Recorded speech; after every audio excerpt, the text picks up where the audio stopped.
about here lately, I've been getting a lot of requests from females asking me, do I know or do I have any single friends? And I was just thinking to myself, I don't have any single friends that I would suggest that they start a relationship with. I mean, to me, they good guys as friends, but as far as relationship goes, I'm not. I don't know. That would be an awful thing to put somebody in a situation with. You know, they good guys, but they don't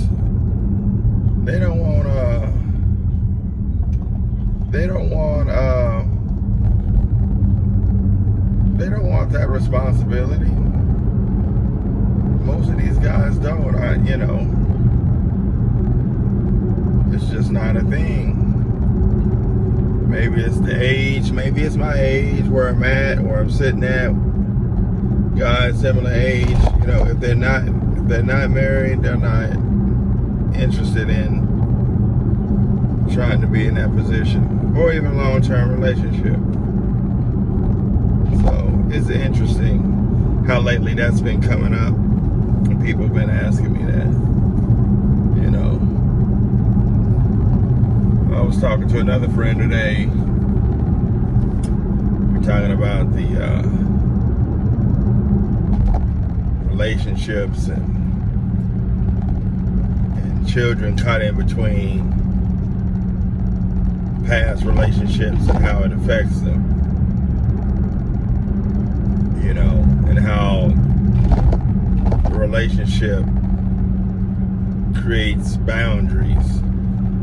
The ill relationship creates boundaries where you can't see your children. You're being marginalized as a parent. Women and men alike. I think it's pretty sad. But that's our nature. We need.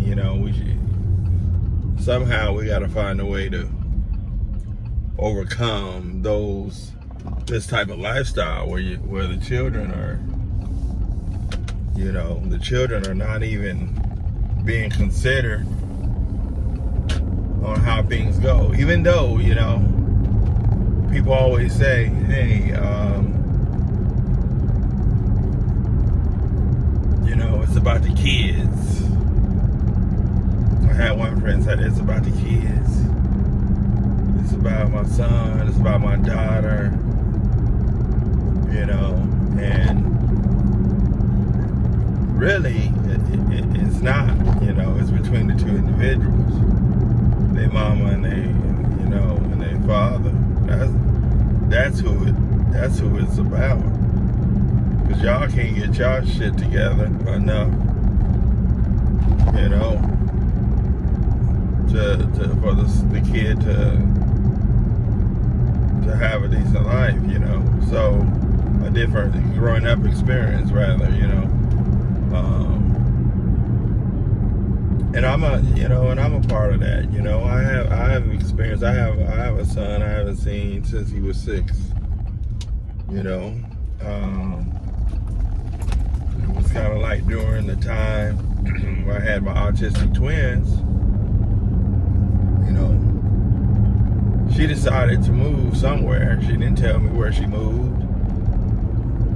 I looked and searched, but I wasn't ready to hire a private detective. And, with these two autistic babies and children with disabilities, I wasn't ready to put that effort through. I know that sounds probably harsh to some people, but I had things to take care of. At that time, I still had a older son in his teens, late teens, daughter in her mid to late teens. Eddie had just been, he was born, he was 3 years old, you know, so the twins came, and then while we had them, we decided to have another baby. Not really, we really tried to use the spermicide shit. That didn't work.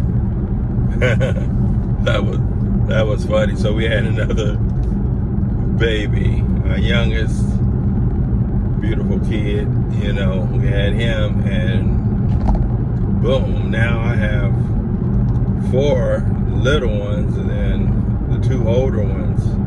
I think Stephen was out of the house by then, yeah, so was I supposed to stop and drop everything and try to chase her down because she's being immature and irresponsible? No. You know, all day I'm a gentleman, I'm a man, and you're not gonna manipulate me into a position where I'm hurting or I'm marginalized my family at home just because of your actions.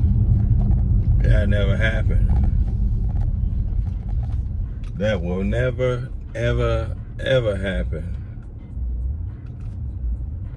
Because like they say, you know, I control my own destiny.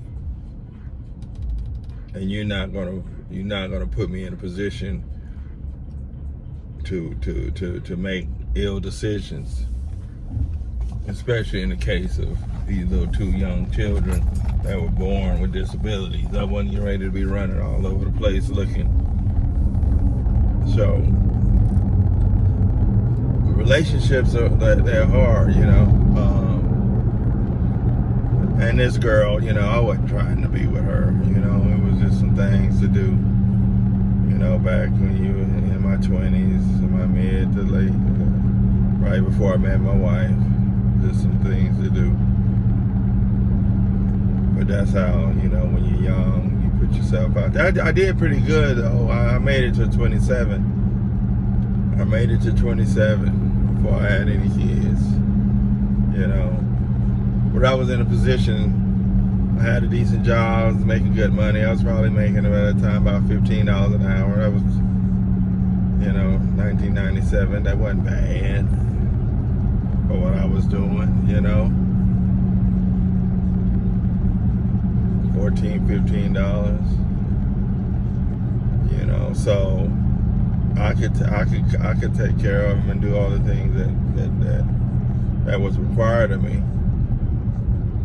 But I get into my court battles. Yeah, I represented myself pro se, but that's another story. I actually did fairly well, you know. So, but yeah, just talking about relationships again, you know, and the children caught in between these relationships. You know, it's a sad case. It's very sad because it doesn't have to be that way, you know. You know, you can effectively communicate. I don't want to be with you. You don't want to be with me. Whatever. Move on with your life. But you want to use the children as pawns, you know, and it never works. You know, it never works. So just think about that if anyone is watching this video or sees this video. Just think about it a little bit.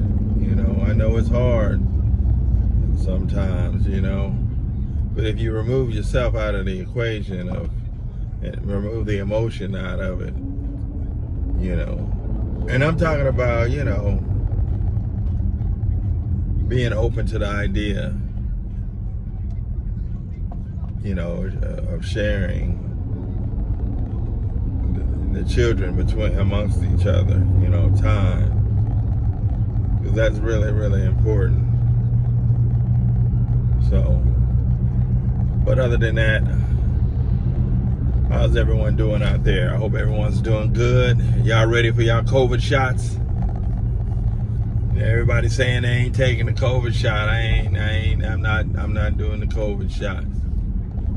You know, so it's gonna be an interesting next several months on how people feel about getting the COVID shot, the serum. So we'll see. You know, I have mixed feelings about it, because even the last time I took the flu shot, it made me sick as hell. That was 2012, you know, Dallas, Texas, more or less Arlington, hanging out with my boy Lovelace. He was gone, visiting family for Thanksgiving, and I was there by myself. I mean, I was like sicker than a dog. I mean, I was on Skype with my wife. I had my coat on. I had 2 or 3 blankets, sweats on, and I was uncontrollably shaking. And I was like, man, what the hell is going on? It lasted for about 2 days strong. And then next morning, after that second day, and it broke. And I was like, damn, I hadn't took this damn flu shot. But yeah, it was pretty bad. So, but with this COVID going on, it's kind of crazy. Everyone might just have to go ahead and get it in and take it.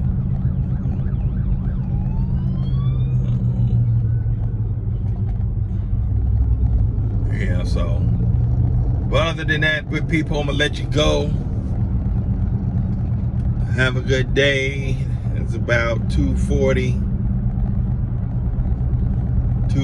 here in the PM. On my way to handle some business. I also got some repairs to do. We had a breaker fail, so I had to replace it. So I gotta hit the Home Depot up. So, but y'all be good. We'll talk to you later.